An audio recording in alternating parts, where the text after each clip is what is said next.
All right, let's do another bonus apple scab prediction forecast for the week for New York. Let's take a look at what we've got.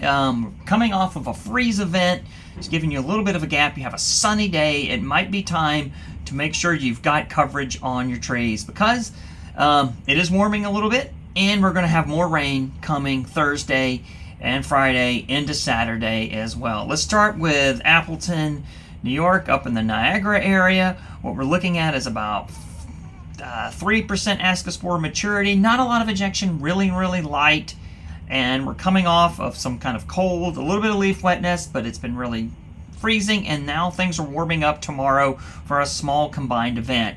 If you've already sprayed earlier in the week, don't need to worry about it. Just maintain your coverage. Make sure you've got enough. It doesn't look like it's going to be a lot of rain, but it will actually technically be an infection period. I wouldn't recommend anything too drastic. None of the single-site fungicides. Just make sure you have a protectant. I think we're leaving the period where we don't want to be using any more not a lot of copper. It's still really cold. Makes me a little bit anxious for copper at this time. Maybe stick to one of your standard other protectant fungicides, Captazeb, or if you're into the biologicals and you want to try one, this is not a bad infection period to do it. It's fairly light for your various biopesticides. Let's move up and take a look at Williamson. Okay, and see how we're doing. I suspect we're going to have a fairly similar thing. We have the spinning wheel, 5% maturity, not a lot of, just less than 1%. Just make sure that you have your trees covered. It's only going to be about 1/3 of an inch of rain. If you've already put something on, you're going to be fine for the week. Let's move into the Finger Lakes. We're seeing a very similar thing throughout. It still makes me a little bit anxious with the cold weather for going in with a copper at this point, and I might recommend Captan Mancozeb while we still have them to protect. If you've already protected earlier in the week or even the weekend, I think you can weather this 0.14 inches of rain. 10% maturity in the Finger Lakes region, about less than 3% ejection. Not a lot of ejection, but it is going to be a long, slow, cold rain. If you have green tissue, just make sure you have something on the trees to protect them.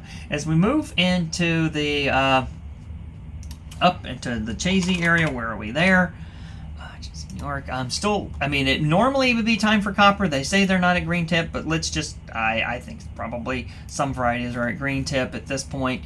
Still, in that case, still a little bit too cold to put things on. You could try copper. You're not even going to get a lot of rain in the Chazy area.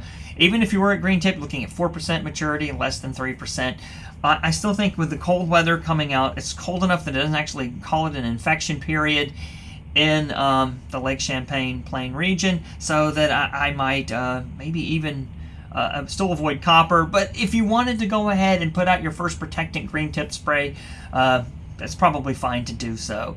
But maybe stay a little cautious with the copper, or better put it on dilute, and so that it doesn't really concentrate and cause any damage in that particular instance. Let's go down to the Capital District and let's see how we're doing there. All right, similar situation. They have a little bit later to wait until Friday, so you can take your time. You don't need to rush to put on an application. If you sprayed maybe Saturday, it might be time to think about recovering. You had a little bit of rain, some leaf wetness, but not a lot of rain. It's just been sort of cold and damp, if you will. Only 4% maturity, about 5% ejection, not a big period of time. Fine for attempting out some biologicals or one of the lighter copper products if you wanted it. But remember, it is a little bit cold and the nights get cold as well. So you don't want any cracking of the tissue in copper to get in there and cause injury. So I recommend some of the other protectant biopesticides or fungicides at the same time. Now going into the Hudson Valley, let's see what we're dealing with. They're a little bit further ahead. Still a 5% ejection. 21% chance. You've got about 2 days to put some stuff on. It's not a lot of rain. It's just going to be a light mist. It's a pretty easy infection period. And you could recover during this time, and that should last you in through the rest of the start of the coming next week as well. We're not seeing a lot of rain predicted. But if you feel like the coverage has waned, or if it's coverage was applied maybe last Friday, and we've had some infection events, you could go ahead and recover, but no need to use up a single-site fungicide. If you felt like you had a lot of infection the previous week, you could use the Scalar or Vanguard, and that should reach back into the April 8th and 7th and do a little bit of cleanup if anything scraped through. But what you're going to really do is rely on that for the rest of the coming coverage for that 11th and 12th application as well. About maybe 5% ejection, 21% maturity. Long Island, I think is going to be a very similar situation. We'll use just the Riverhead one. We need to get the LIRAC station repaired and back online, and they're in a similar situation as the Hudson Valley. It's warm enough. They have 28% maturity, about 5% ejection. In this case, if you had coverage last Friday or last Thursday, this is where you might want to come in with the aniline-pyrimidine fungicide and Scalar Vanguard, and use them by themselves if you can, so that way you don't use up one of your other single-site fungicide uses.